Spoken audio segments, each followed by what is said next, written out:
लपून तर नाही बसला होतास ना? तशा माझ्याबद्दलच्या तुझ्या फिलिंग लपवून ठेवल्यास ते? अरे तू का लपवतोयस हे सगळं? तू प्रेम करतोस ना माझ्यावर, का सांगत नाहीये? तू त्या तारिणीला घाबरतोस काय?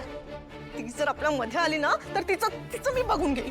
तू माझ्यावर प्रेम करतोस ना, सांग ना रे सगळ्यांना, ओरडून ओरडून सांग सगळ्यांना. काव्या थांबव हे. केदार बाळा, अरे ठीक आहे, तारिणी नाहीये. तुझ्या मनात ज्या काही भावना असतील त्या अगदी मोकळेपणाने बोलू शकतोस आमच्या समोर.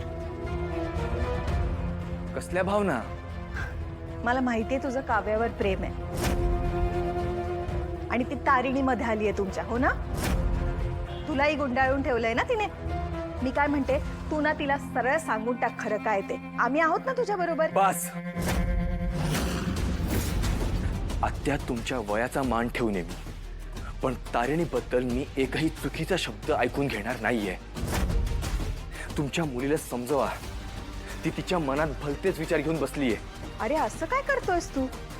तुझं प्रेम आहे ना काव्यावर. कधीच नव्हतं आणि आत्ताही नाहीये. काय बोलतोयस काय तू केदार? अरे आता मी बघितलंय तू तिचा हात धरून उभा होतास. हात धरून नव्हतो मी, तिला थांबवत होतो. दुसऱ्यांच्या रूम मध्ये जाऊन दुसऱ्यांच्या गोष्टीला हात लावत नसतात एवढं साधं कॉमन सेन्स नाहीये तिला. आणि ही माझी आणि तारिणीची पर्सनल स्पेस आहे, त्यामध्ये ही कशाला येते मग? आता तुम्हाला तुमच्या मुलीसमोर समजवतो, माझं तुमच्या मुलीवर प्रेम नाहीये. माझं फक्त तारिणीवर प्रेम आहे आणि शेवटच्या श्वासापर्यंत राहील. ही काव्या तर तिच्या भ्रमात आहेच, पण मला या गोष्टीचं आश्चर्य वाटतंय की तुम्हाला सगळं माहिती असून सुद्धा तुम्ही या गोष्टीला बढावा देताय. तुम्हाला काय वाटतंय?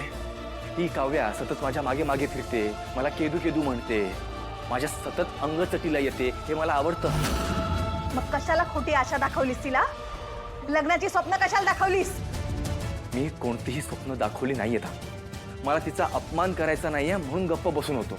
तर तुम्ही माझ्या चांगुलपणाचा गैरफायदा घेताय. गैरफायदा आम्ही नाही घेतो, ती तारिणी घेतेय तुझा. अरे तू खांडेकर आहेस कळल्यानंतर लग्न केलंय तुझ्याशी तिने. मला तर तुम्ही हे सांगूच नका. खांडेकर हे आडनाव माझ्या नावापुढे लागण्याआधीचं आणि नंतरचं वागणं बघितलंय मी तुमचं.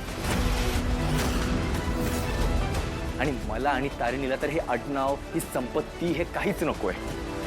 आम्ही दोघं एकत्र आहोत कारण आमच्यात हे प्रेमाचं नातं आहे. इथे येऊन काव्याला माझ्या जवळ आणण्यापेक्षा ना तिला जरा समजवा, तिचे ना कान उघडणी करा आणि तिच्यासाठी ना मूव्ह ऑन करणं हाच एक चांगला ऑप्शन आहे.